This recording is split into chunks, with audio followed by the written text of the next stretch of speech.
Video में हम जानेंगे कॉन्टोरिंग करने का तरीका प्रैक्टिकली। और स्कल्पटिंग, हाईलाइटनिंग ये सब तो हमने लास्ट वीडियो में जाना था, लेकिन एक नया टर्म बेकिंग, आखिर ये क्या है वो भी सीखेंगे। कॉन्टोरिंग सीखा, स्कल्पटिंग सीखा, हाईलाइटनिंग सीखा, मतलब तरीकाकार उनका सीखा। उसके बाद फिर बारी आती है बेकिंग की। अब ये बेकिंग क्या चीज है? बेकिंग भी होता है क्या मेकअप में? जी हाँ, बेकिंग भी होता है मेकअप में। नोट्स आपको इंस्टाग्राम ID एक्सप्लोर विद थेरा पे मिल जाएंगे। मैंने कहा था कि फर्स्ट जो कॉन्टोरिंग है वो क्रिएट करता है फेस पे इल्यूजन या शेडोज क्रिएट करता है, ठीक है, नकली शेडोज, आर्टिफिशियल, या फिर आप कह सकते हैं कि खुद से बनाए गए शेडोज। स्कल्पटिंग क्या होती है? क्रीम कॉन्टोर के साथ कॉन्टोर करना होता है बेस लगाने से पहले। उसके बाद हाईलाइटनिंग होती है। हाईलाइटनिंग फेयर कलर का कंसीलर लगाते हैं अपने अंडर आईज या टी जोन पे, किस लिए? ताकि वो पॉपअप लगे। और बेकिंग होता है कंसीलर प्लस लूज पाउडर। और वो कैसे होता है आज मैं आपको खुद बताऊं। इतनी फरमाइश आ रही थी कि कुछ प्रैक्टिकल करके दिखा, कुछ प्रैक्टिकल करके दिखा, तो चलिए बेकिंग आज मैं आपको प्रैक्टिकली करके दिखाती हूँ। बेस मैंने ऑलरेडी लगा के रखा था। अब मैं ले रही हूँ यहाँ पे मिस रोज का कंसीलर, जो कि मेरे बेस से फेयर है, मेरी बेस से फेयर है, ठीक है ना। तो मैं अपने अंडर आइज पे लगा रही हूँ अच्छे तरीके से। इसी तरह से होता है बेकिंग। आपने लगाया कंसीलर, बेस लगाने के बाद आपने अपने आइज के ऊपर लगाया कंसीलर, ठीक है। वो कोई सा भी कंसीलर हो सकता है, लेकिन फेयर होना चाहिए क्योंकि हम हाईलाइटनिंग के लिए यूज कर रहे हैं। जो आंखों के नीचे लाइंस आ जाती है ना, ये उस चीज को खत्म करने का एक सोल्यूशन भी है। उसके बाद आपको चाहिए कोई सा भी लूज पाउडर। आपके फेस से फेयर लूज पाउडर होना चाहिए, फेस से फेयर, ठीक है।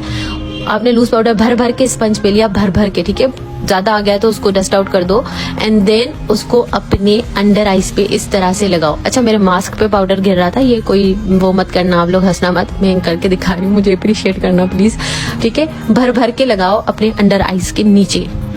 इससे क्या होगा? ये होगी बेकिंग। इसको आपने छोड़ देना है, ठीक है। इसको छोड़ देना है। अपना आईज मेकअप कर लो, कॉन्टोर कर लो, सब कुछ जो भी करना है वो कर लो। इसको छोड़ दो, इसको सेट होने के लिए छोड़ दो।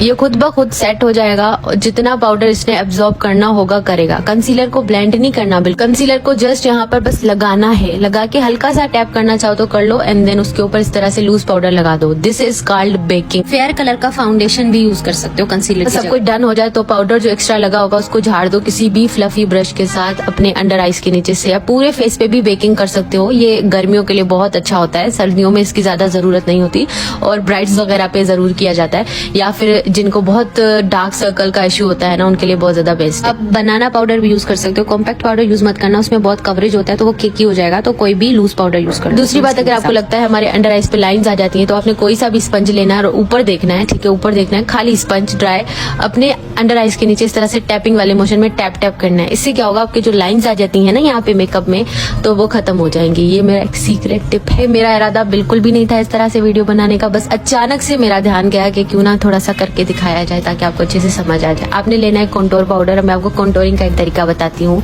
कि आपने किस तरह से कॉन्टोर करना है।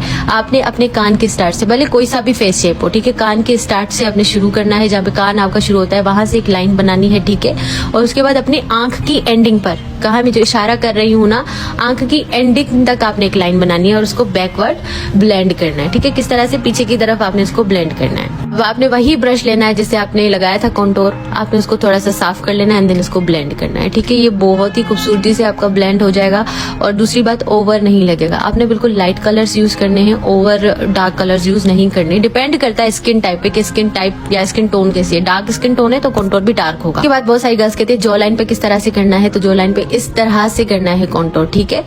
तो अपना ब्रश लो, उसके ऊपर पाउडर लगाओ एंड इस तरह से जॉ लाइन पे कर लो। अगर आपका यहाँ पे बहुत ज्यादा गोश्त है, जैसे राउंड फेस शेप वाले उनका यहाँ पे भी लगे। दूसरा एक सवाल था, डबल चिन है मेरी मिसाल के तौर पे, तो डबल चिन को किस तरह से करेंगे? तो डबल चिन को सिंपली जहाँ पे डबल चिन आपकी है, जाहिर सी बात है, वहां पे आपने पाउडर लिया, ठीक है। उसके बाद अपना ऊपर किया, चिन अप किया एंड देन आपको लग रहा है ना कि यहाँ पे मेरा ज्यादा है, तो इस तरह से आपने कॉन्टोर पाउडर अपना लगा देना है, ठीक है। जहां जहां आपको लगता है कि मेरा ज्यादा है, चबी है, तो आपने कर देना है, ठीक है। एंड प्लीज मुझ पे हंसना मत। बारी आती है फोरहेड की, तो फोरहेड को किस तरह से करना है? फोरहेड की लाइन, जहाँ पे हेयर लाइन है ना, वहां पे आपने जो है अपना कॉन्टोर पाउडर लगाना है, ठीक है। इस तरह से कॉन्टोर पाउडर लगाना है, इस तरह से, जिस तरह से मैं करके दिखा रही हूँ। मेरा काफी फोरहेड ब्रॉड है तो मैं इसी तरह से ही कॉन्टोरिंग करती हूँ। तो आई होप आपको आज एक आइडिया मिला होगा कॉन्टोरिंग करने का, और मजीद भी मैं आपको आगे चल के दिखा रही हूँ कि किस तरह से कॉन्टोरिंग करनी है। चलिए मैं आपको बताती हूँ मैं अपना नोज किस तरह से कॉन्टोर करती हूँ, ठीक है। यहाँ आपने सबसे पहले देखना है आपका नोज का सबसे वाइड पार्ट क्या है, सबसे मोटा जो है वो हिस्सा कौन सा है, ठीक है। वहां पर आपने एक लाइन बनानी है, ठीक है। मेरी लाइन ज्यादा ही डार्क बन गई थी ही डार्क मत लगा लेना, ये बहुत ज्यादा प्रोडक्ट लगा हुआ था ब्रश पे तो वो अचानक से बहुत ज्यादा लग गया था। तो आपने बिल्कुल कम प्रोडक्ट लेना है, ठीक है, वो हम ब्लेंड कर देंगे जहाँ पे ज्यादा लगा है।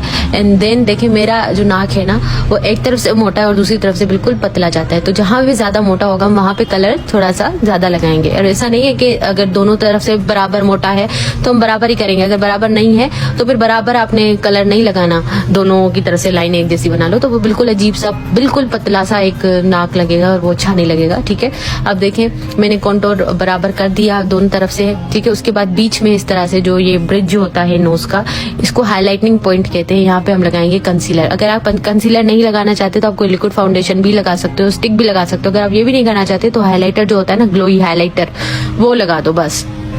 तो ये सिंपल सा तरीका है। मजीद जो लगता है एक्स्ट्रा लग गया उसको ब्लेंड कर दो, आपका कॉन्टोरिंग जो है वो डन हो गया। मैं अपना इसी तरह से करती हूँ, ठीक है। मुझे ज्यादा पतला दिखाना होता है तो मैं मजीद पतला दिखा देती हूँ, लेकिन ज्यादातर मैं ऐसे ही करती हूँ। वो कॉन्टोरिंग के लिए नोज शेप से आपके लिए गाइड है, आप इसका स्क्रीनशॉट अपने पास रख लें। अब आपको जहाँ से जहाँ जो चीज मोटी लगती है वहां पे उस चीज को कट करना है। कभी भी ऐसा नहीं करना कि पूरे नाक को एक तरह से आपने कॉन्टोर करना।